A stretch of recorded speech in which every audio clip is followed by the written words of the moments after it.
Do all dollars spend the same? Maybe on paper, but in real life, not so much.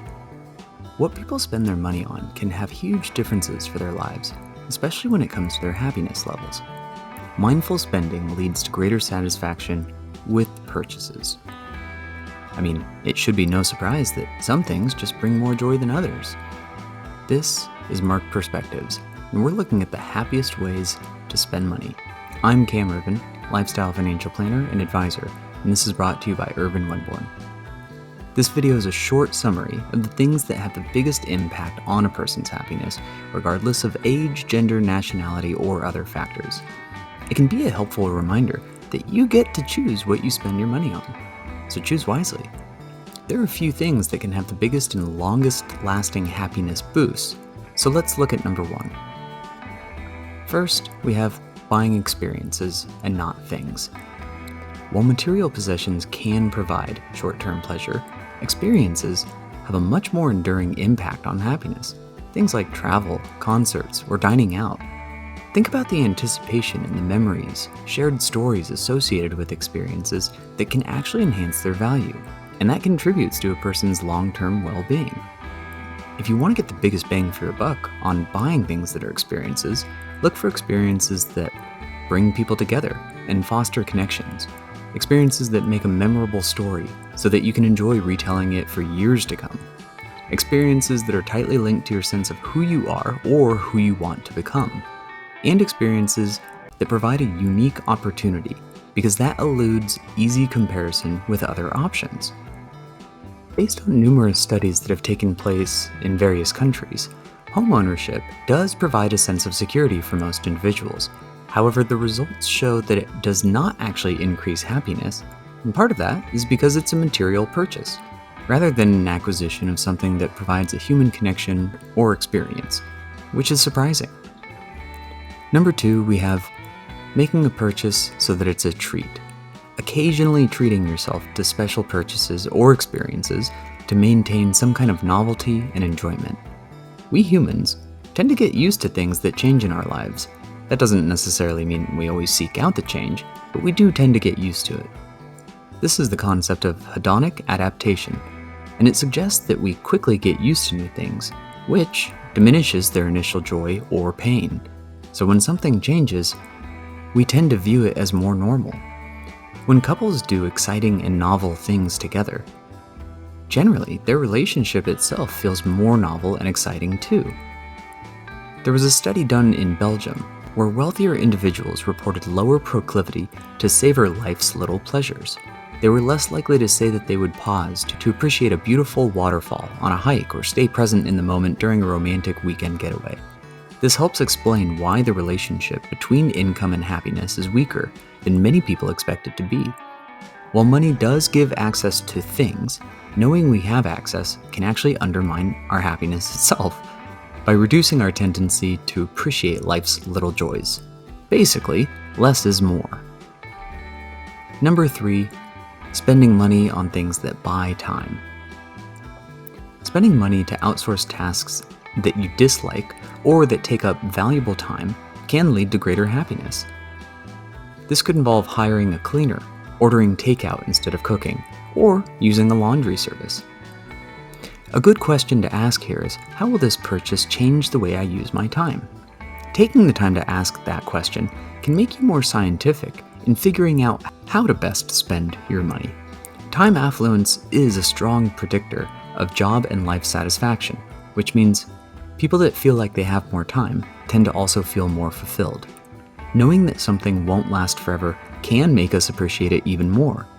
This is noteworthy because younger people tend to be in more of an accumulation phase, whether it be experiences, things, wealth, or anything. While as we tend to get older and age, we recognize life's limited time and start pruning away people and things that don't really deliver any emotional payoff. One additional way that we can do this is by savoring life's little moments, because it allows us to fully appreciate and get more out of our enjoyable experiences, whether they're big or small. That has a positive impact on our happiness. The next happy way to spend money is to pay for something now and then consume later. Delaying gratification by paying up front for future experiences can enhance the overall enjoyment that you feel.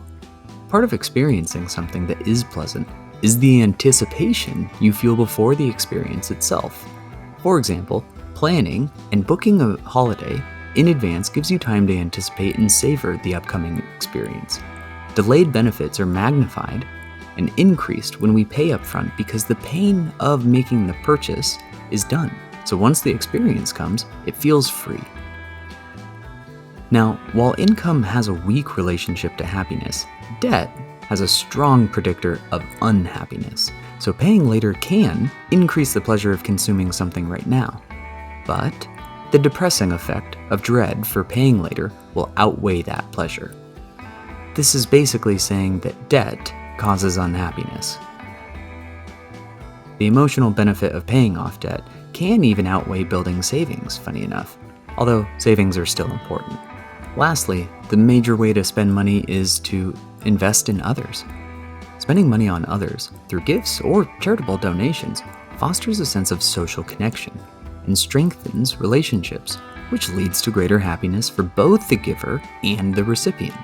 In fact, a Gallup study from a few years back that included 200,000 people across 136 countries found that donating to charity had a similar relationship to happiness as doubling household income. So if you doubled your income, that can be the equivalent boost to your happiness as donating to some charitable efforts. There are some specific ways that you can get even more bang for your buck though. Make it a choice. People that are guilted or shamed or feel forced to do good don't feel boosts in happiness the same way that somebody decided to do it on their own. So it has to be a personal choice. Also, it should be made as a connection. Spending or investing money in somebody else is way more meaningful when you have a connection to that person. This is why a lot of organizations will send you photos to show you what your money is being used towards. Then we have making an impact. Bigger impacts have bigger happiness payoffs. That makes sense. It might even sound obvious, but it's a reminder to be diligent when giving to make sure that it does the most good that it can. An example comes from another study where bonuses were given to a high-performing sales team, and the sales increased 5 times when the bonus was for a pro-social cause, which means spending money on others, as opposed to spending it on the people that were part of the sales team. Remember that relationships are investments.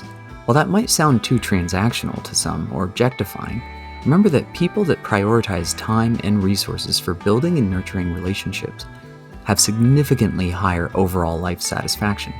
Strengthening social connections provides a profound sense of well-being and is one of the best predictors of happiness, which was found from the 80-year study called the Harvard Study of Adult Development that's still going on today.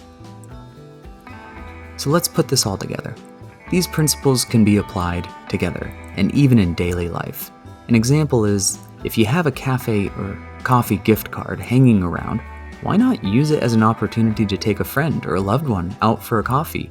And hey, make it a treat. Make it a specialty coffee. Simply experiencing that coffee time together changes how you both spend some time during that day. And it accomplishes the indicators of mindful, happy spending outlined in this video. It's experience-based and leads to an improved connection and relationship. The more you look for opportunities to spend money in these overlapping ways, the more you'll find. And the more you find, it's likely the happier you'll be. And if that's not a good use of money, I don't know what is. If you do want to take a deeper dive into this information, a great book you can read is called Happy Money by Elizabeth Dunn, who carried out a number of the studies that this information is based on. If you enjoyed this video, reach out. You could always find us at our home on the web at irvinwenborn.co.nz. We have our contact details for phone and email, and we're on social platforms as well. And if you think you know anyone else that might enjoy this video, share it. Let's find out.